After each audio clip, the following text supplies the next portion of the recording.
White হাউসের press সচিব Karoline Leavitt জানিয়েছেন, ইউরোপের পক্ষ থেকে গ্রিনল্যান্ডে সেনা পাঠানো মার্কিন প্রেসিডেন্ট ডোনাল্ড ট্রাম্পের ওই অঞ্চলের অধিগ্রহণ পরিকল্পনায় কোনো প্রভাব ফেলবে না। তিনি বৃহস্পতিবার ডিসিতে ব্রিফিংয়ে বলেন, impact the president's decision-making process, or nor does it impact his goal of the acquisition of সেনা মোতায়েনের বিষয়টি প্রেসিডেন্টের সিদ্ধান্ত গ্রহণ প্রক্রিয়ায় বা তার লক্ষ্য বাস্তবায়নে কোনো প্রভাব রাখে না। লেভিট আরও হালকা টোনে মন্তব্য করেন যে পুরুষরা গর্ভবতী হতে পারে না, এটি তিনি নিজে প্রমাণ করতে পারছেন। তিনি নিজের দ্বিতীয় সন্তানকে গর্ভে ধারণ করেছেন। that men cannot get pregnant, and I think I can গত বৃহস্পতিবার নেটোর কিছু দেশ গ্রিনল্যান্ডে সৈন্য পাঠানোর ঘোষণা দিয়েছে।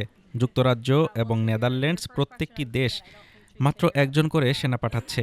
ট্রাম্প দীর্ঘদিন ধরে গ্রিনল্যান্ড এবং ডেনমার্কের সঙ্গে এই আর্কটিক অঞ্চলের নিয়ন্ত্রণ নিয়ে বিরোধে জড়িয়েছেন। তিনি জাতীয় নিরাপত্তার কারণে গ্রিনল্যান্ড প্রয়োজন।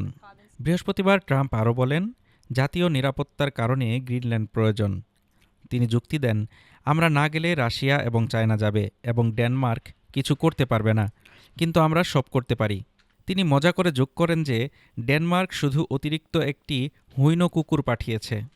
এর আগে ডেনমার্কের পররাষ্ট্রমন্ত্রী লার্স লোক্কো রাসমুসেন যুক্তরাষ্ট্রের চীনা যুদ্ধজাহাজ সম্পর্কিত দাবিকে ভিত্তিহীন বলে আখ্যা দিয়েছেন।